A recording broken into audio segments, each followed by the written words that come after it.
मित्राणि नमः संस्कृताय। कैसे हैं आप सब? उम्मीद है अच्छे होंगे, स्वस्थ होंगे।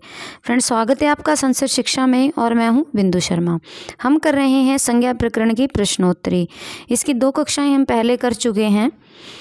यदि वो आपने नहीं देखी हैं तो आप प्लेलिस्ट में जाकर वो देख सकते हैं। इसके अतिरिक्त और ग्रंथों के भी प्रश्नोत्तर हैं, वो भी आप वहाँ देख सकते हैं। तो आइए शुरू करते हैं अपनी कक्षा। यदि कक्षा अच्छी लगे तो प्लीज़ लाइक कीजिए, शेयर कीजिए, कमेंट कीजिए और चैनल पर नए हैं तो प्लीज़ चैनल को सब्सक्राइब कीजिए। आइए शुरू करते हैं आज का अपना पहला प्रश्न। तो आज का अपना पहला प्रश्न है वृद्धि संज्ञा विधायक सूत्र है। तो वृद्धि किससे होती है? झलाम जस झसी, इको गुण वृद्धि, हसी च या वृद्धिरा दईच। तो क्या है ये वृद्धि संज्ञा है। वृद्धि संज्ञा विधायक सूत्र कौन सा है? तो 107 का उत्तर हो जाएगा डी, वृद्धिरा दईच। और वृद्धि संज्ञक वर्ण कौन से होते हैं? आ, ऐ और औ। आगे देखते हैं प्रश्न नंबर 108। व्याकरण में उपदेश का क्या अर्थ है? आदेश, शब्दबोध, प्लूत संज्ञा या उदात्त। तो उपदेश क्या होता है? जो हमारे प्राचीन ऋषि मुनि थे तो उन्होंने जो कह दिया तो वो उपदेश माना गया। जैसे महर्षि पाणिनि हैं, पाणिनि, पतंजलि और कात्यायन ने जो भी लिख दिया तो वो क्या बोलते हैं हम? वो उपदेश बोलते हैं। तो आदेश, शब्दबोध, प्लूत संज्ञा या उदात्त। तो व्याकरण में उपदेश का क्या अर्थ है? तो ये हो जाएगा आदेश। नेक्स्ट क्वेश्चन, उपसर्जन संज्ञा विधायक सूत्र है। उपसर्जन पूर्वम, प्रथमा निर्दिष्टम समास उपसर्जनम, उपसर्गाच या डी उपपदम तिंग। तो ये क्या हो जाएगा? उपसर्जन संज्ञा विधायक सूत्र कौन सा है? प्रथमा निर्दिष्टम समास उपसर्जनम। तो इससे क्या होती है? उपसर्जन संज्ञा। प्रथमा निर्दिष्टम समास उपसर्जनम। आगे प्रश्न नंबर 110। प्रज्ञा संज्ञा विधायक सूत्र नहीं है। अधसोमात, प्लूत प्रग्रह अचि नित्यम, सी निपात एका जनांग या डी इदु दे द्विवचनम प्रग्रहम। तो इनमें से अधसोमात, निपात एका जनांग और इदु देव द्विवचनम प्रग्रहम, ये तीनों प्रग्रह संज्ञा करते हैं, लेकिन ये जो है ये प्रग्रह संज्ञा नहीं करता। प्लूत प्रग्रह अचि नित्यम, अधसोमात, निपात एकान जनांग और इदु देव द्विवचनम प्रग्रहम, ये तीनों क्या करते हैं? प्रग्रह संज्ञा। आगे वृद्धि संज्ञक वर्ण होते हैं आ, ऐ, औ, अ, ई, उ, सी, अ, ए, ओ या डी, ई, उ, ए। तो क्या होते हैं? इसका उत्तर हो जाएगा आ, ऐ और औ। और ये वृद्धि संज्ञक वर्ण होते हैं। और गुण संज्ञक कौन से होते हैं? अ, ए और ओ। नेक्स्ट क्वेश्चन, विभाषा संज्ञा विधायक सूत्र क्या है? विभाषा चे, विभाषा गीशयो या सी विभाषा दिक् समासे बहुव्रीहो या न वेति विभाषा। तो ये प्रश्न पहले भी आ चुका है। तो विभाषा संज्ञा विधायक सूत्र कौन सा है? ये न वेति विभाषा। प्रश्न नंबर 113 देखते हैं। अप्रक्त एकाल प्रत्यय इति सूत्रे अल इत्यनेन किन ग्रहते? वर्णाः, धातवः, स्वराः या प्रातिपदिकम। तो अप्रक्त एकाल प्रत्यय में इस सूत्र से जो एक है, एक अल प्रत्यय, तो इस अल से किसका बोध होता है? वर्णों का, धातुओं का, स्वरों का या प्रातिपदिक का? तो इससे वर्णों का बोध होता है। आगे सामान्यतः घी इति संज्ञा कस्य भवति? तो घी संज्ञा किसकी होती है? पुल्लिंग शब्दों की, स्त्रीलिंग शब्दों की, पुल्लिंग शब्दों की या अलिंग शब्दों की। तो सामान्य जो घी संज्ञा होती है वो किसकी होती है? तो ये होती है पुल्लिंग शब्दों की। आगे देखते हैं। घी संज्ञा करने वाले भी 3 सूत्र हैं फ्रेंड्स। एक है शेषो घैस सखी, शेषो घै सखी।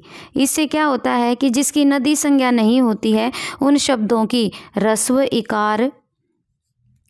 इकार और रस्व उकार, जो रस्व इकार और रस्व उकार होते हैं अंत में जिनके शब्दों में, उनकी घी संज्ञा होती है। जिन शब्दों के अंत में रस्व उकार और रस्व इकार होते हैं, जैसे हरि, भानु और वारी और मधु।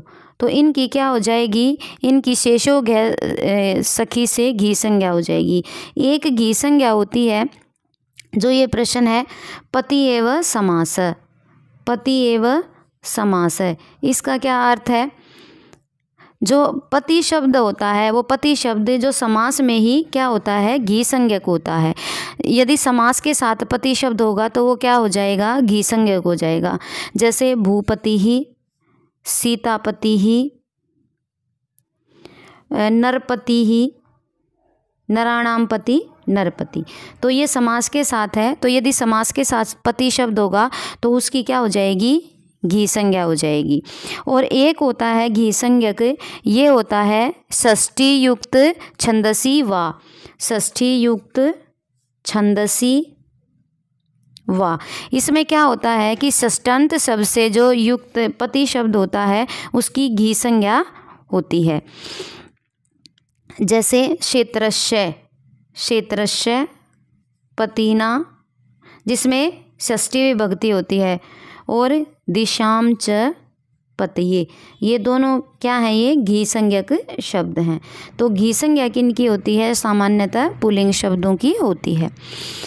यदि ये आपको समझ में फिर भी ना आए तो आप कमेंट बॉक्स में बता सकते हैं। प्रश्न नंबर 115 हमें समीचीन करने हैं ये। रक्त संज्ञा इदु दे द्विवचनम संयोगस्तु और अष्टो। तो देखते हैं क्या होता है इसका। तो ये होता है रक्त संज्ञा, तो ये हो जाएगा अनुनासिक, और ये हो जाएगा इदु दे द्विवचनम, ये हो जाएगा परग्रहम। क्या हो जाएगा, परग्रहम। आगे और सी का हो जाएगा, ये हो जाएगा संयोग। व्यंजन का जब सन्निपात होता है तो हलो अनंतरा संयोगा। जब हल व्यंजन होते हैं या व्यंजन वर्ण होते हैं उनके बीच में स्वर का व्यवधान होता है तो वहाँ पर क्या होता है, वहाँ पर संयोग संज्ञा होती है। तो संयोग जब व्यंजनों का सन्निपात होता है, अर्थात जब दो व्यंजन इकट्ठे होते हैं स्वरों के बाद के बिना, और ये हो जाएगा अष्टो। तो अष्टो का क्या हो जाएगा, समान शरणादित्य। तो इसका उत्तर क्या हो जाएगा, इसका उत्तर हो जाएगा 115 का बी। अ का 3, ब का 4, स का 1 और द का 2। आगे देखते हैं। तुलास्य प्रयतनम इत्यादि सूत्रम किम परिभाषयति। या तालु आदि स्थान और आभ्यंतर प्रयतन, ये दोनों जिस वर्णों के समान हो उसकी परस्पर क्या संज्ञा होती है, संहिता, संयोग, अवसान या सवर्ण संज्ञा। तो ये क्या होती है, उनकी होती है हलो अंतरा संयोगा। तो क्या होता है ये, उससे तो संयोग संज्ञा होती है। और जब तुलास्य प्रियतनम ये होता है स्वर्ण। तो क्या होता है, जब आभ्यंतर प्रियतन एक समान होते हैं तो उनकी क्या होती है, स्वर्ण संज्ञा। आगे किन वर्णों की परस्पर सवर्ण संज्ञा कही गई है। री व अ की, री व समस्त स्वरों की, री व र की या स्वर और व्यंजनों की। तो री वर्ण साम्यो, तो री और जो री वर्ण है तो उनकी क्या कही गई है, सवर्ण संज्ञा कही गई है। आगे वर्णानाम अदर्शने का संज्ञा भवति। जो वर्णानाम अदर्शने, जब वर्ण अदर्श्य हो जाते हैं तो उनका कौन सी संज्ञा होती है, अभाव, संहिता, लोप या संयोग। तो उनकी कौन सी संज्ञा होती है, तो उनका लोप हो जाता है। अदर्शनम लोप, वर्णानाम अदर्शने अदर्शनम लोप। तो कौन सी संज्ञा होती है, लोप। आगे लोप भवति अदर्शनम, अभाव, निषेध या अंतहिर्तम। तो इसका क्या होता है, अदर्शनम लोप। आगे प्रश्न नंबर 120। आदिर अंतेन संहिता इति सूत्रे कति पदानि, द्वे, त्रीणि, चत्वारि या पंच पदानि। तो इसमें कितने पद हो जाएंगे, इसमें हो जाएंगे 4 पद हो जाएंगे। आगे स्थाने अंतरतम में अंतरतम का क्या अर्थ है, अंतस्थ, भिन्नतम, सदर्शतम या प्रकृतम। तो स्थाने अंतरतम में जो अंतरतम होता है उसका अर्थ होता है सदर्शम, जो एक समान होते हैं। आगे, तिंग प्रत्याहार में कितने प्रत्यय होते हैं?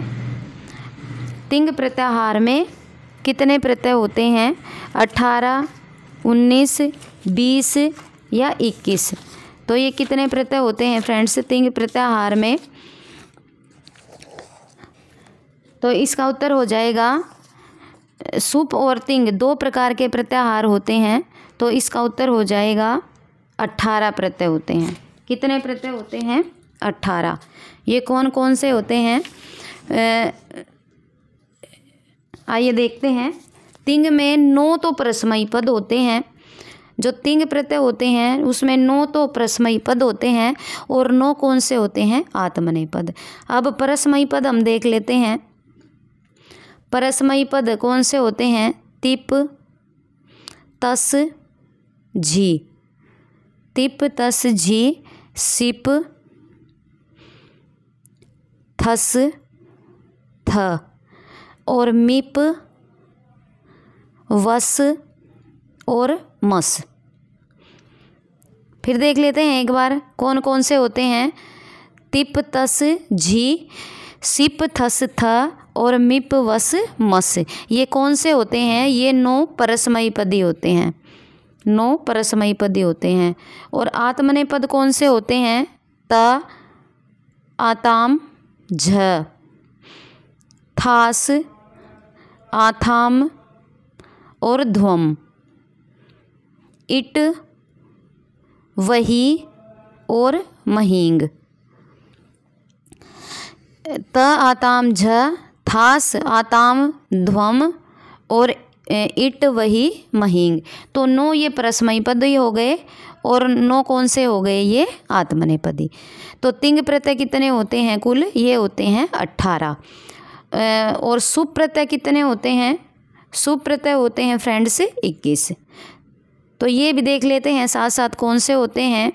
ये होते हैं सु, औ, जस, अम, ओट, सस, टा, भ्याम, भिस, गे, भ्याम, भ्यस, गे, भ्याम, भ्यस, गसी, भ्याम, गसी, भ्याम, भ्यस, गस, ओस, आम, गस, ओस, आम और गी, ओस, सुप। तो ये कितने होते हैं? ये होते हैं 21। तो सुप प्रत्यय होते हैं 21 और तिंग प्रत्यय कितने होते हैं? 18। जिसमें क्या होते हैं? आत्मनेय पद भी 9 होते हैं और परस्मयी पद भी 9 होते हैं। आगे अपना देखते हैं प्रश्न नंबर 123। वर्गाणाम प्रथम तृतीय पंचमा यण च अल्प प्राण इत्यत्र च कारकस्य बोध। जो वर्णों के जो प्रथम तृतीय और पंच वर्ण होते हैं और यण होते हैं अल्प प्राणित, इसमें जो च का है वो किसका बोध कराता है? तो च किसका बोध कराता है? हर्ष प्रत्याहार का, शल का, खर का या अचाम का। तो ये किस में होते हैं? ये खर प्रत्याहार में होते हैं। वर्गों का पहला, तीसरा और पंचम वर्ण, और ये अल्प प्राण होते हैं। और यण में क्या आता है? य, व, र और ल। तो ये कौन सा प्रत्याहार होता है? ये होता है खर प्रत्याहार। प्रश्न नंबर 124। दादा ध्वा दाप इत्तेन घुसंज्ञक धातुर नास्ति। दान दाने, डुदाए दाने, दैप शोधने या देंगे रक्षणे। तो इसमें कौन सा होता है? ये होता है दैप शोधने। दाद्वाप में घुसंज्ञक धातु कौन सी नहीं होती? तो दैप शोधने। दान दाने, डुदांग दाने या देंग रक्षणे, ये तीनों होती हैं। आगे प्रश्न नंबर 125। आदिर अंतेन संहिता इति सूत्रम संज्ञा विधायकम अस्ति। प्रत्यक्ष प्रत्याहारस्य, अनुबंधस्य या लोपस्य। तो आदिर अंतेन संहिता, ये क्या करता है, ये प्रत्याहार का निर्माण करता है, तो ये प्रत्याहार विधायक सूत्र है। आगे, सुबंता नाम तिगंता नाम च का संज्ञा, धातु प्रातिपदिक प्रत्यय पदम। तो इनकी कौन सी संज्ञा होती है, सुप और तिंग क्या होते हैं, पद। अभी अभी हमने पढ़ा है। आगे देखते हैं, 126 का हो जाएगा। तो सुप और तिंग, सुप तिगंत कथ्यते, ये क्या है, सुप तिगंतम पदम। तो ये क्या है, ये पद हैं। आगे, अधस्नेषु निष्ठा संज्ञा कस्य भवति, तव्यति तस्य, तव्यति तस्य, तव्यत तव्य की, तवतु की, या अनियर या इतस्य। तो तकत्वतु निष्ठा। तो निष्ठा किसकी होती है, ये होती है निष्ठा संज्ञा, तो तकत्वतु निष्ठा। आगे, अव्यभाव संज्ञा केन सूत्रेण क्रियते। आगे, अव्यभाव संज्ञा किस सूत्र से होती है, तो किस सूत्र से होती है, अव्यभावश्च, अव्यभावश्च, अव्यभाव या अविभावश्च। तो ये किससे होती है, इसका उत्तर हो जाएगा अविभाव से। कौन सी संज्ञा होती, किस सूत्र से अव्यभाव संज्ञा होती है। प्रश्न नंबर 129, उपपद संज्ञा विधायक सूत्र किम, कर्मण्य उपपदम तिंग, या त्र उपपदम सप्तमी स्थानम, या कुगति प्रातः। तो ये किससे हो जाएगी, ये होगी तत्र उपपदम सप्तमी स्थानम। इससे क्या होगी, ये उपपद संज्ञा होती है। आगे देखते हैं, सुप्तिगंतम पदम इति सूत्रेण, इति सूत्रम अतिरिच्य पद संज्ञा विधायक सूत्रम किम। सुप्तिगंतम पदम, पद संज्ञा विधायक सूत्र कौन सा है, पदस्य, पदात, पदांतस्य, या स्वासी स्वादि सर्वनाम स्थाने। तो ये क्या हो जाएगा, इसका हो जाएगा स्वादि शव सर्वनाम स्थाने, सुप्तिगंतम पदम, ये पद संज्ञा स्थान है।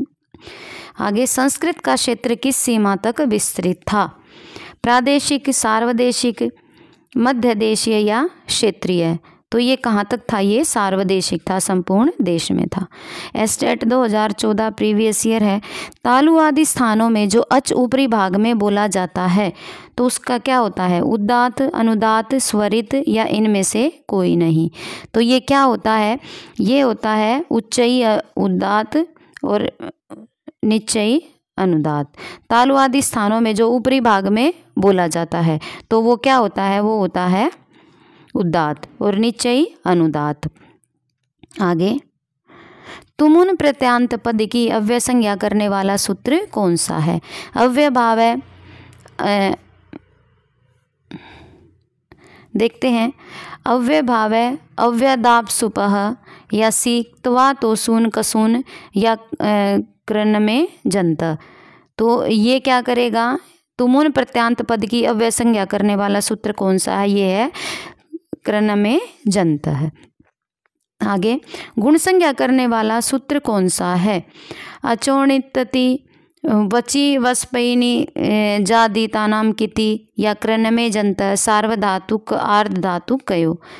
तो इसका उत्तर क्या हो जाएगा, इसका उत्तर हो जाएगा सार्वधातुक, आर्ध धातुक कयो। ये क्या करता है, गुण संज्ञा। आगे, किम सूत्रम इत संज्ञा विधायक नास्ति। कल हमने पढ़ा था कि इत संज्ञा विधायक करने वाले 6 सूत्र हैं, तो उनमें से एक कौन सा नहीं है, उपदेशे अज अनुनासिक इत। आदिर टुडव स प्रत्यय भी हमने पढ़ा था, लेकिन वे शब्द कर्मण है, इससे इत संज्ञा नहीं होती है। आगे, उपदेशे अज अनुनासिक इत से आदिर टुडव से और स प्रत्यय से इत संज्ञा होती है। आगे, प्रश्न नंबर 136, उच्चई की अव्यय करने वाला सूत्र कौन सा है, स्वरादि निपातम अव्यम, अव्यभाव, कृन में जंतः, या अव्यदाप सुपह। तो ये क्या हो जाएगा, 136 का हो जाएगा ए, स्वारादि निपातम अव्यम। उच्चई की अव्यय संज्ञा करने वाला सूत्र क्या है, अव्यय संज्ञा कौन सा करता है, स्वरादि निपातम अव्यम। हलो अनंतरा कई बार आ चुका है, इसका उत्तर आप कमेंट बॉक्स में बताएंगे।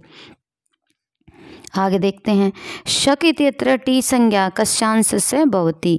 क इतस्य स इतस्य ककारोवर्तिन अकारस्य या सकारोवर्तिन अकारस्य। शक, इसमें जो टी संज्ञा है वो कौन से अंश की होगी? तो वो कौन से अंश की होगी? वह होगी ककारवर्ती आकार की। आगे, सखन इत्यत्र उपदा संज्ञा कस्य भवति। जो सखन शब्द है इसमें उपदा संज्ञा किसकी होगी? खकारोवर्तिन अनित्यत सकारस्य, खकारोवर्तिन अकारस्य या सकारोवर्तिन अकारस्य।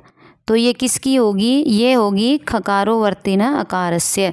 जो ख में जो अ है उसकी क्या होगी? उपदा।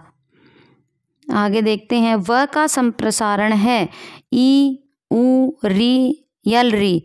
तो व का संप्रसारण क्या हो जाएगा? वो हो जाएगा उ।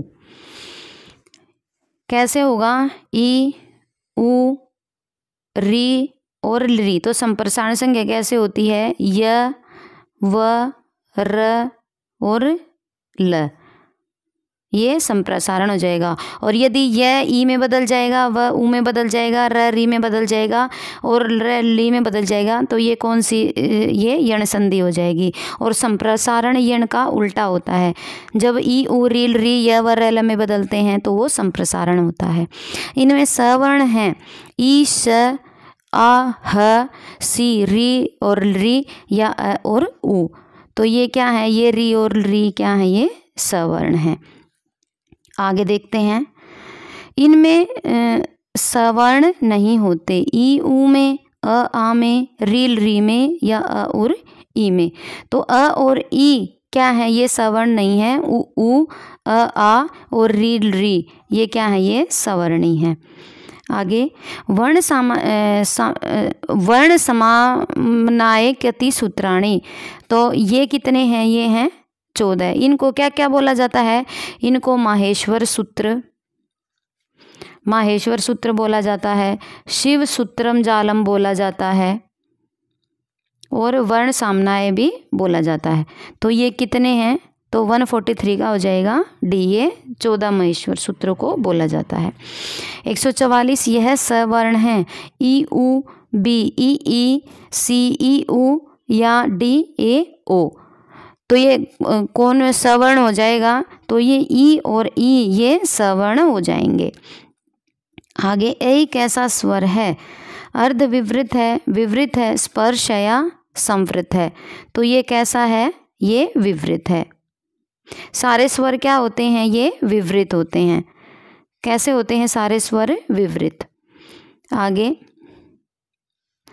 उ का संप्रसारण है प व द या य। तो उ का संप्रसारण क्या हो जाएगा? अभी अभी हमने पढ़ा है ई उ रील री य व र और ल। तो उ का क्या हो जाएगा? व। 147 अनुनासिक वर्णों की संज्ञा है 5 है। अनुनासिक वर्ण कितने हैं? 5 हैं, 8 हैं, 10 हैं या 12 हैं। तो कितने हैं? ये हैं 5। 5 कौन से हैं? अनुनासिक। आगे, स्पर्श वर्णों का समूह है क च ट त प व प ग श म या सी से है या डी त थ द ध स। तो स्पर्श वर्ण कौन से होते हैं? ये होते हैं क च ट त प। आगे, 149 च वर्ण कुत्र अंतर भवति। अनुनासिक, स्पर्श, स्वर है या संघर्ष। तो ये क्या है? च वर्ण क्या है? ये स्पर्श है। मूर्धन्येषु अंतर भवति। मूर्धन्य कौन सा है? श य व या ल। तो ये कौन सा हो जाएगा? ये हो जाएगा श। 151 मूर्धन्य वर्ण अस्ति प ड ल या न। तो मूर्धन्य कौन सा हो जाएगा? ड। आगे, अधोनिर्दिष्टेतु ऊष्म वर्ण। ऊष्म वर्ण कौन सा है इसमें? ह य क या अ। तो ये कौन सा हो जाएगा? ये हो जाएगा ह। श श श और ह ये कौन से होते हैं? ऊष्म।